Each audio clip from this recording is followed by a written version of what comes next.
ആകപ്പാടെ ഇന്നൊരു ദുർദിനമായിരുന്നു. പല അത്യാഹിതങ്ങളും സംഭവിച്ചു. സംവിധായകൻ രഞ്ജിത്തിനെതിരെ വീണ്ടും പരാതി. എന്റെ ഭഗവതി, ഞാൻ എന്തൊക്കെയായി കേൾക്കുന്നത്?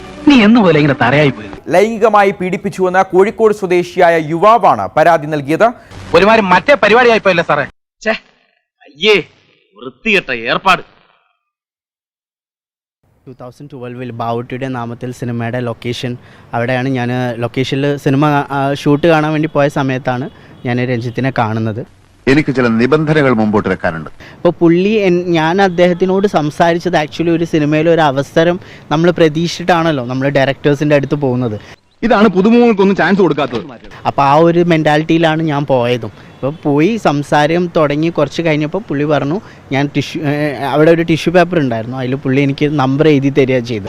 അത് ഞാൻ വിളവെടുത്തതാ അല്ലേ? പോത്തിന്റെ പുറത്തെ കാക്കയുടെ വിശപ്പും തീരും, പോത്തിന്റെ കടിയും മാറും. അപ്പോൾ എന്നിട്ട് പറഞ്ഞു, ഇതിൽ ആർക്കും കൊടുക്കരുത്, ഷെയർ ചെയ്യരുത്, ഈ നമ്പറിൽ എനിക്ക് കോളും ചെയ്യരുത്, മെസ്സേജ് ചെയ്താൽ മതി എന്ന് പറഞ്ഞു. ഇന്ന് വൈകിട്ട് 4 മണിക്ക് എന്റെ ഓഫീസിലോട്ട് വരണം. വരാം. ഓരോന്ന് തങ്കപ്പന് ചീത്തപ്പേരുണ്ടാക്കാനായിട്ട് ഇറങ്ങും.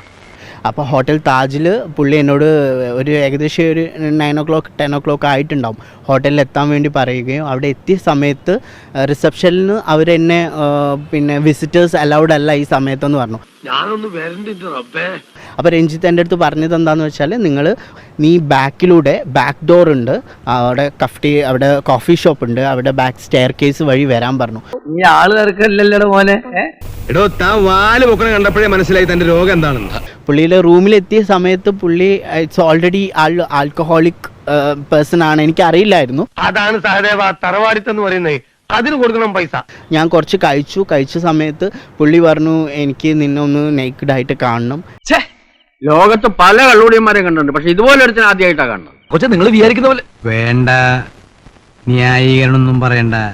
നിന്റെ അപ്പം ഞാൻ I M A boy, of course നമ്മൾ പുള്ളിയിൽ നിന്നും പ്രതീക്ഷിക്കുന്നത് ഇതൊന്നും അല്ലല്ലോ.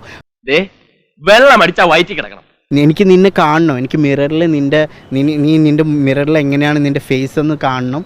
നമ്മുടെ ഡയറക്ടർ ഉണ്ടല്ലോ, ആള് നല്ല കഴിവുള്ള ആളാ, പക്ഷേ അവൻ ആള് ശരിയല്ല, ഞരമ്പ് രോഗിയാ. നാണം ഉണ്ടോടാ നിനക്ക്? ചന്ദനമേലി തറവാട്ട് ഇത് ആദ്യത്തെ സംഭവം.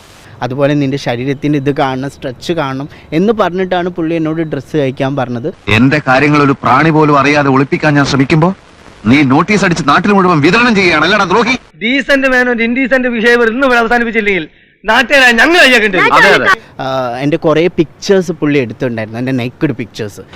ഇത്രയൊക്കെ സംഭവിച്ചോ? നാണുണ്ടോ നിങ്ങൾക്ക്? ഇവനൊക്കെ അത്രയ്ക്ക് മൂത്തെങ്കിൽ വല്ല മുള്ളുമുറിക്കലും പോയി കയറട്ടെ.